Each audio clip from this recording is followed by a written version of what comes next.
Section 3. You will hear a student called Sandra talking to her tutor about a draft proposal she has written for a competition. First, you have some time to look at questions 21 to 24.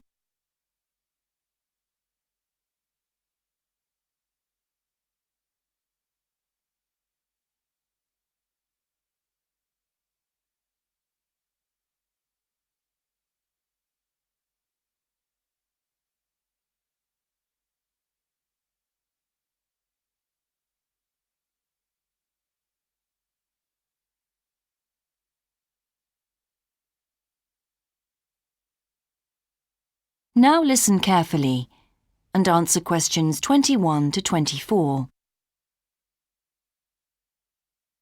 Right, Sandra. You wanted to see me to get some feedback on your group's proposal, the one you're submitting for the Geography Society field trip competition. Uh-huh. I've had a look through your proposal, and I think it's a really good choice. Oh. In fact, I only have a few things to say about it, but even in an outline document like this, you really have to be careful to avoid typos and problems with layout in the proposal, and even in the contents page. So read it through carefully before submitting it, okay? Will do. And I've made a few notes on the proposal about things which could have been better sequenced. Okay. As for the writing itself, I've annotated the proposal as and where I thought it could be improved. Generally speaking, I feel you've often used complex structures and long sentences for the sake of it, and as a consequence, although your paragraphing and inclusion of subheadings help, it's quite hard to follow your train of thought at times. Oh, So cut them down a bit, can you? really? Yes, and don't forget simple formatting like numbering. Didn't I use page numbers? I didn't mean that. Look, you've remembered to include headers and footers, which is good, but listing ideas clearly is important. Number them or use bullet points, which is even clearer. Then you'll focus the reader on your main points. I thought your suggestion to go to the Navajo Tribal Park was a very good idea. No, I've always wanted to go there. My father was a great fan of cowboy films and the Wild West, so I was subjected to seeing all the epics, many of which were shot there. Mm-hmm. As a consequence, it feels very familiar to me, and it's awesome, both geographically and visually. So it's somewhere I've always wanted to visit.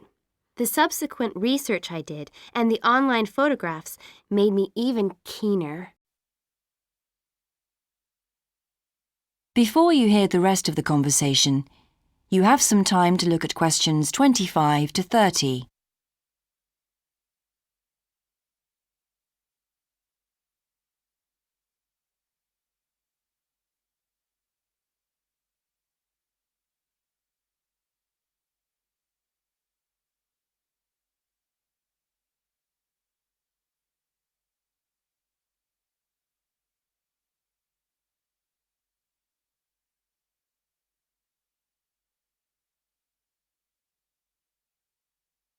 Now listen and answer questions 25 to 30.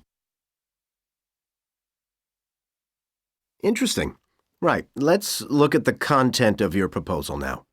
Did you find it comprehensive enough? Well, yes and no. You've listed several different topics on your contents page, but I'm not sure they're all relevant. No? Well, I thought that from the perspective of a field trip, one thing I needed to focus on was the sandstone plateau and cliffs themselves. The way they tower up from the flat landscape is just amazing. The fact that the surrounding softer rocks were eroded by wind and rain, leaving these huge outcrops high above the plain. It's hardly surprising that tourists flock to see the area. Well, yes, I'd agree with including those points. And then the fact that it's been home to Native American Navajos and all the social history that goes with that. The hardships they endured trying to save their territory from the invading settlers. Their culture is so rich. All those wonderful stories. Well, I agree it's interesting, but It's not immediately relevant to your proposal, Sandra, so at this stage, I suggest you focus on other considerations. I think an indication of what the students on the trip could actually do when they get there should be far more central, so that certainly needs to be included and to be expanded upon. And I'd like to see something about the local wildlife and vegetation, too.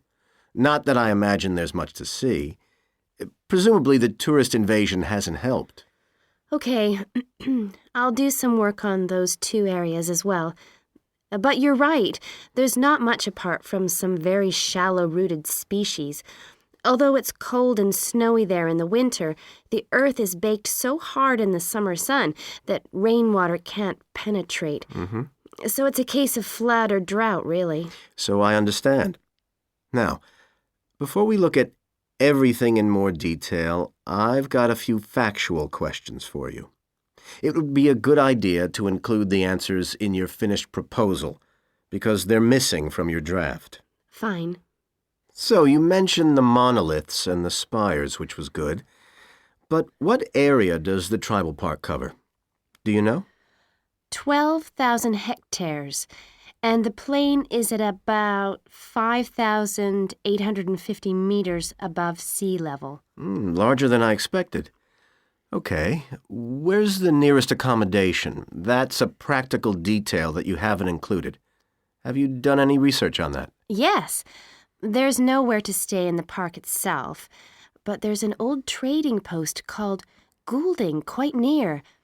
All kinds of tours start from Goulding, too. What kind of tours? Well, the most popular are in four-wheel drive Jeeps, but I wouldn't recommend hiring those. I think the best way to appreciate the area would be to hire horses instead and trek around on those. Biking is not allowed, and it's impossible to drive around the area in private vehicles. The tracks are too rough. Okay. Lastly, what else is worth visiting there? There are several caves, but I haven't looked into any details. I'll find out about them. Okay, good. Now what I'd like to know is more about... That is the end of section 3. You now have half a minute to check your answers.